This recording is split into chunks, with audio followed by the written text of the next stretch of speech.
Are you done packing yet? Please, make it quick. We plan to remodel your rooms once you move out. My oldest son's wife, Sarah, said impatiently, not even offering to help us pack. She seemed thrilled to claim this house as their own. Little did she know. Glancing at my husband, John, he silences me with a look and turns a serene smile to Sarah. We're sorry for keeping you waiting. We'll leave by tomorrow. With the movers coming in, it'd be best if you two stayed in your rooms. We were leaving the furniture and appliances that we shared with Sarah and David behind, and beside our stuff from the bedroom and wardrobe, we didn't have much left to pack. We'll probably take less than half an hour to move out. The following day, our farewell was surprisingly dry. Well, we're off. All right. Take care. No apologies, no words of gratitude, and they didn't see us off either. Sarah and David simply glanced at us from their leisure in the living room. Since they were so indifferent, we didn't need to make a fuss about leaving. But as we got into the cab silently, I couldn't help but worry about our cat we were leaving with them. Could Sarah properly care for her? Would she raise her with affection? I dialed a number on my phone as our house receded from view through the cab's window. In hindsight, it might have been my sixth sense that ticked off then. I'm Patricia, 64. I've been married to John, who's a year older than me, for 35 years. We've never had a major fight, and I would say we're pretty close. John worked for a foreign company and was often busy, but he always spent his spare time with the family. With his recent retirement, I was excited to spend more time with him. But it seems like I was the only one happy about his retirement. Our eldest son's wife was upset about it, and it was apparent. David and Sarah had been living with us in our house for a year now, since their marriage. Sarah, David's wife, was actually the one who suggested we live together. We have a subway station nearby, and with a well-developed public transportation in our area, commuting to work and going for shopping is pretty easy, which is why Sarah loved our place. My husband John and I had initially been reluctant, considering they were newlyweds, but we eventually gave in, leading to our current situation. Not even in our wildest dreams did we think things would turn out this way. What on earth are you thinking? That was one day about 2 months after John retired from his company. Just as I had returned from shopping, I heard John's booming voice and froze. In the living room, John was scolding our eldest son, David, who was sitting on the couch. It was unusual to find John this angry since he's usually calm and gentle. What's going on? With a heavy sigh, John turned to me. David was rummaging through my bag and stealing money from my wallet. What? Apparently, he lost big on a trifecta bet at the Kentucky Derby and is strapped for cash. With that, John snatched a few dollar bills and his wallet from David's hand. It was indeed John's wallet. I was sure of it because I had given it to him as a gift on our 20th wedding anniversary. The fact that David was holding the wallet and money was undeniable proof that what John said was true. David, didn't you quit wagering on horses? You lost big before and swore you'd never do it again, so why? Whether he heard me or not, David just continued to watch TV without responding. Ever since he was a child, he would often ignore us when we lectured him or talked about something that didn't interest him. There are times that he doesn't remember the things I've told him verbally. This time was no different, and it seemed my pleas had no effect. However, even without an answer from David, I had a hunch about why he had started betting on horse racing again. Oh, it must be Sarah. David never cared about horse racing to begin with. He would never stoop so low as to take money from someone else's wallet, and he had never committed any crime like shoplifting. If I asked what caused such a drastic change in David, who was a hard-working office worker, I would answer without a doubt. It was meeting Sarah. Sarah is a bright and active woman. When we were first introduced to her, I hoped she would help bring David, who was introverted, out of his shell. But back then, I never knew about her hobby, that she was a huge fan of horse racing, and that her sense of spending is completely off kilter.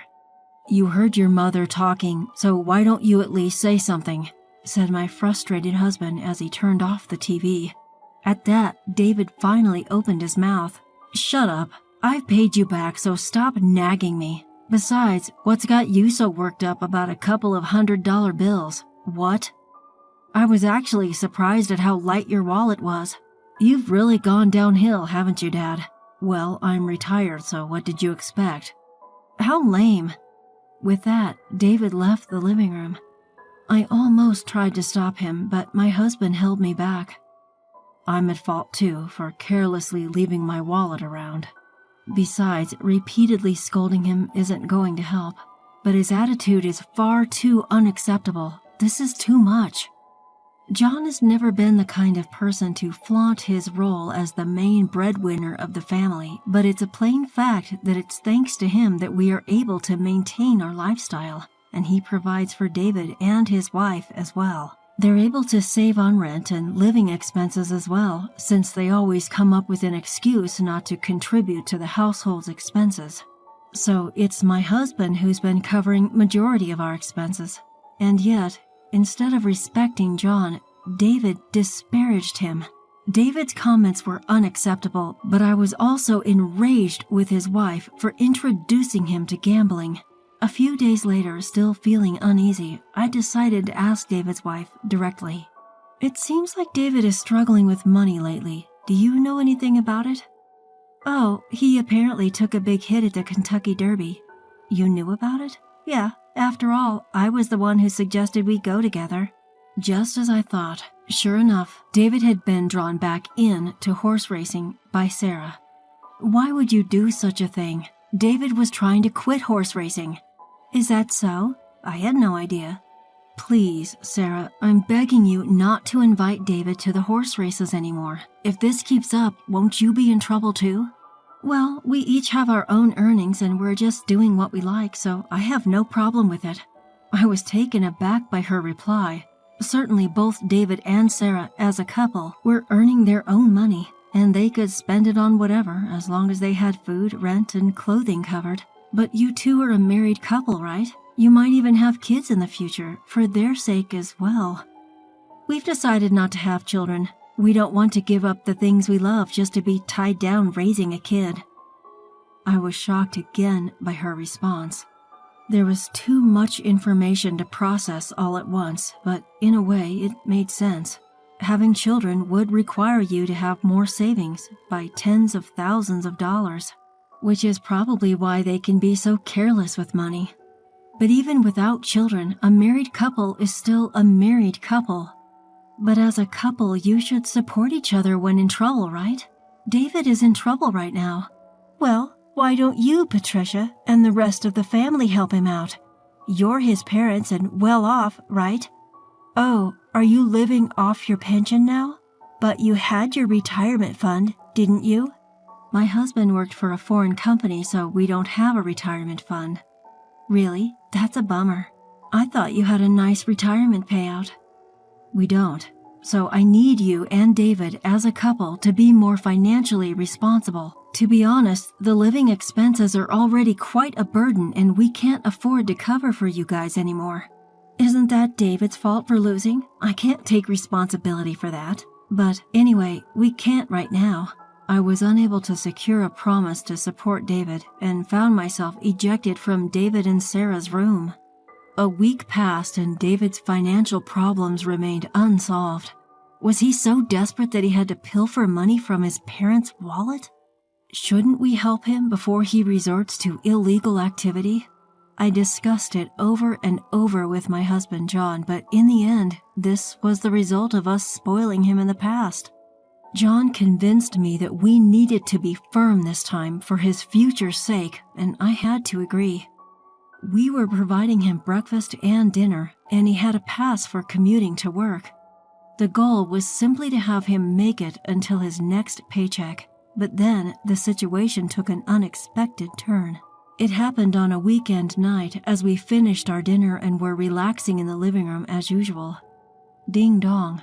Our doorbell rang, but we weren't expecting any visitors, so I approached the front door to see who was visiting us this late at night. I opened the door, wondering if I had a package scheduled for delivery, only to be taken aback. Standing there was Sarah.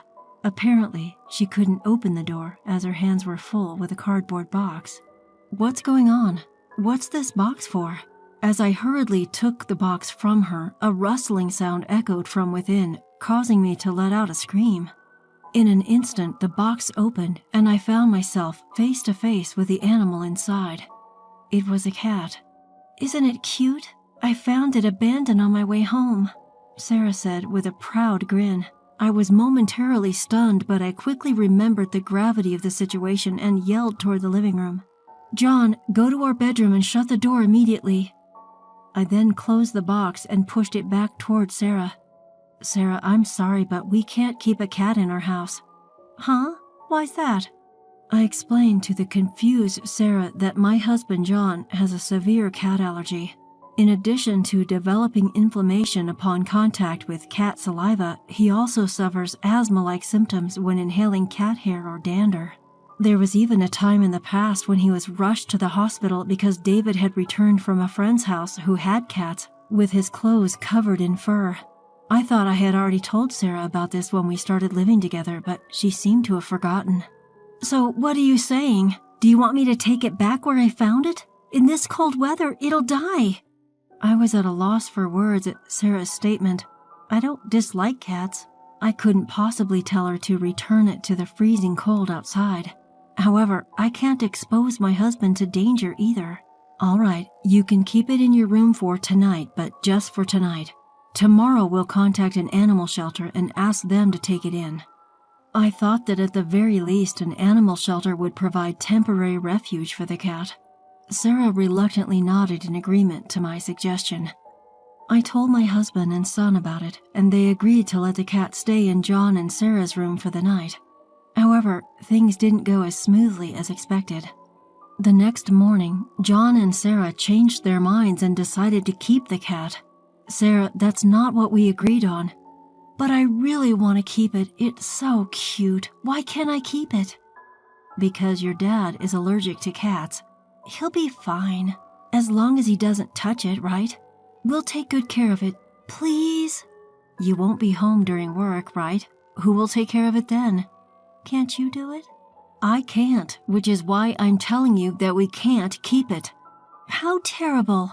I didn't know that even you can be so inconsiderate, unable to even save a small and cute kitten. Animal shelters, they end up euthanizing them, you know, handing it over to such a place just because it's inconvenient for you, turning a blind eye to the sacrifice. Do you know what they call people like you? A boomer." "What?" "You're just a nuisance.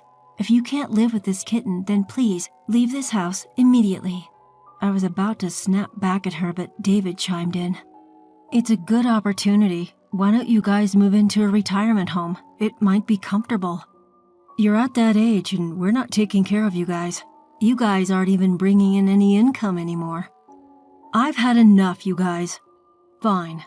Suddenly, my husband, who had been silently listening to our argument, interrupted me.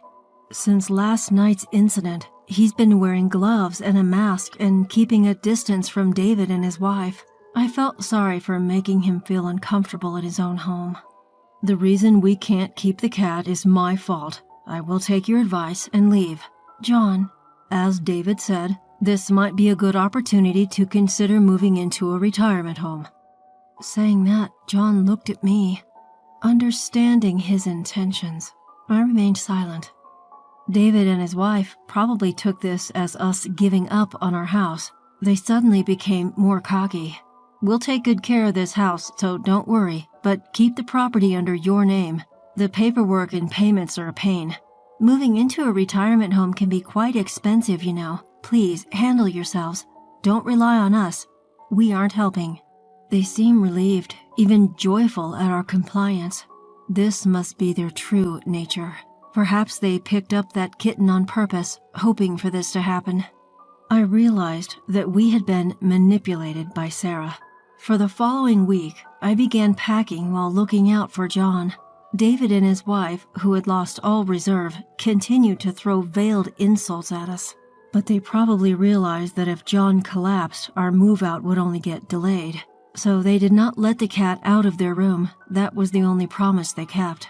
"Are you done packing yet? Please make it quick. We plan to remodel your rooms once you move out," Sarah said impatiently, not even offering to help us pack. It seemed they couldn't wait to make this house their own. They really don't know anything, do they? I glanced at my husband, but he silently calmed me down and gave a gentle smile to Sarah. "We're sorry for keeping you two waiting. We'll leave by tomorrow. With the movers coming in, it'd be best if you two stay in your rooms." We were leaving the furniture and appliances that we shared with Sarah and David behind. And beside our stuff from the bedroom and wardrobe, we didn't have much left to pack. I bet it won't even take 30 minutes to move everything out. And came the next day. Our farewell was surprisingly dry. "Well, we're off." "All right. Take care." No apologies. No words of gratitude. And they didn't see us off either. Sarah and David simply glanced at us from their leisure in the living room. Since they were so indifferent, we didn't need to make a fuss about leaving. But as we got in the cab silently, I couldn't help but worry about our cat we were leaving with them. Could Sarah properly care for her? Would she raise her with affection? I dialed the number on my phone as our house receded from view through the cab's window. In hindsight, it might have been my sixth sense that ticked off then. I did have some concerns about our life after moving out, but things became much easier for me. After all, we had 2 less people to worry about. Everything from meals to making choices, I only had to put in half the effort I used to make. No need for considerations or worries. I felt like I had regained the freedom I had before David got married.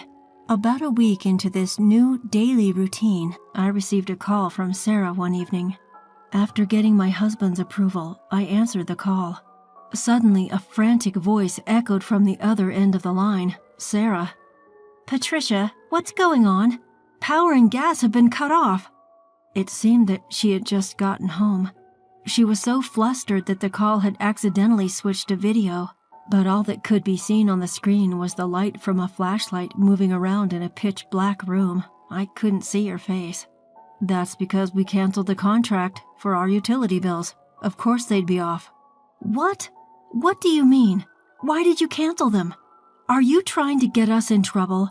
Are you doing this because we kicked you out?" "Sarah, calm down. Is David there?" Sarah, somewhat pacified by my husband's calm voice, responded, "He just got home." David seemed to be having a mild panic attack at the sight of their pitch-black house. We waited for them to calm down before my husband explained the truth. "We've actually sold the house. The new owner has been decided and the handover date is coming up soon. That's why we canceled our utilities contract." "Sold? We weren't told about this. Were you going through the process without telling us? We live here." I couldn't help but interrupt Sarah, hearing her entitled claim. "I did tell David about the contract and the handover date, even the progress." However, judging by Sarah's reaction, it was clear that David had not passed the message on to her. Rather, he may not even remember what he was told, given his habit of not listening. Over the past few months, the house had been in chaos due to meetings with real estate agents and potential buyers. David and Sarah, who are hardly home during the day, must have been oblivious to all this. There were plenty of chances for them to notice what was going on, but they missed them all. They simply never cared about what went on in the house, and that's on them. "So I assumed you guys would move out soon after we did. Have you not moved out yet?" I decided to ask, feigning ignorance. Immediately, a quarrel erupted on the other end of the line. Accusations were thrown around. "It's your fault. I didn't know. We've been fooled," and so on. The image of David and Sarah arguing in the dark was both surreal and amusing. However, once their argument ended, David and Sarah turned their frustration back on us. Even so, isn't it overbearing to proceed with this without our consent? I don't remember agreeing to this. Well, I did get a reply. When I asked if it was okay to sell the house, you said, yeah, sure. Technically, all I received was an absent-minded response from David, who was watching TV at the time. Still, he agreed to it. It's his fault for not listening and giving careless responses. When I told him, David was momentarily speechless. But then he seemed to have a change of heart and shouted loudly, "Ah, enough! I get it. So what are we supposed to do?" "What do you mean, what are you supposed to do?" "Where are we supposed to live? Where do we go now? You've prepared a place for us, right?" At David's yelling, my husband asked back in a puzzled voice, "Why?" Our son was taken aback by this answer. "You kicked us out. Why do we have to find you a new place?" "But we really didn't kick you out. You were planning to leave anyway, right? So it's not our fault. At all. Besides, it was your decision to sell the house. It's your responsibility to secure housing for us since we are affected by this." "Yeah, that's right.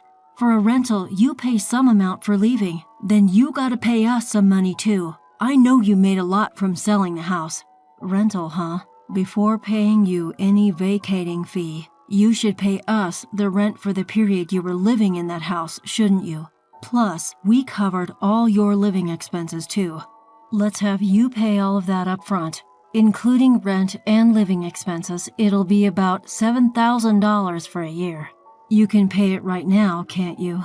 David and his wife remained silent, with a groan. Considering David's financial situation, we're well aware that they are tight on money. Realizing that we had the upper hand, David started apologizing to appease us. "Haha, that's right, we should be the ones to pay first. But we don't have the money right now, so we can't. So to make sure we can pay you back properly, why don't we live together again?" "Yeah, that's right. Please tell us where you're moving to. We'll move in with you guys right away." They never cared about where we were moving to when we left. I sneered at them deep down and I refused.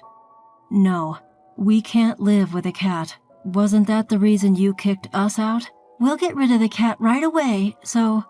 I felt deeply sorry for the cat at their excessively selfish words. As expected for David and his wife, the cat was nothing more than a tool to kick us out of the house.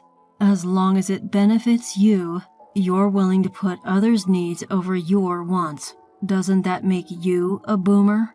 When they had their own words thrown back at them, Sarah started to cry. But we have no obligation to be swayed by their tears. Besides, the place we moved into is an apartment for the elderly, so young people like you can't live there. You're the ones who suggested it, remember? Saying we should go to a nursing home? As you said, it's very comfortable. Don't worry, my husband and I will live happily here. After talking over them, I hung up. All I could hear from the phone was David and Sarah crying. In the end, we never heard an apology from them. Soon after that, the young couple left the house. Apparently, they had no savings, and they both declared bankruptcy and now live in public housing. When we returned to the house once for cleaning before handing it over, we were able to hear about David and Sarah from our friendly neighbor's wife. According to her, they had quite a hard time packing in a house without electricity, and as expected, they left the cat behind when they moved. Fortunately, I had asked the neighbor's wife to take care of the cat in advance, and she agreed. I offered to help her find a new owner for the cat, but she grew attached and decided to keep it. What was surprising was that David and his wife didn't get divorced. Those two are probably meant for each other. They might be eyeing on my husband's inheritance, but we picked a pretty nice apartment, so by the time we pass away, there will be hardly anything left. Finally, we were able to start living our life together as a couple without any interruption. The senior housing where we moved in has excellent services with a gym, karaoke, and pool. We even get served freshly made meals 3 times a day. And above all, there are many couples our age in the building. We have made a lot of new friends here, and we plan to enjoy our retirement years together.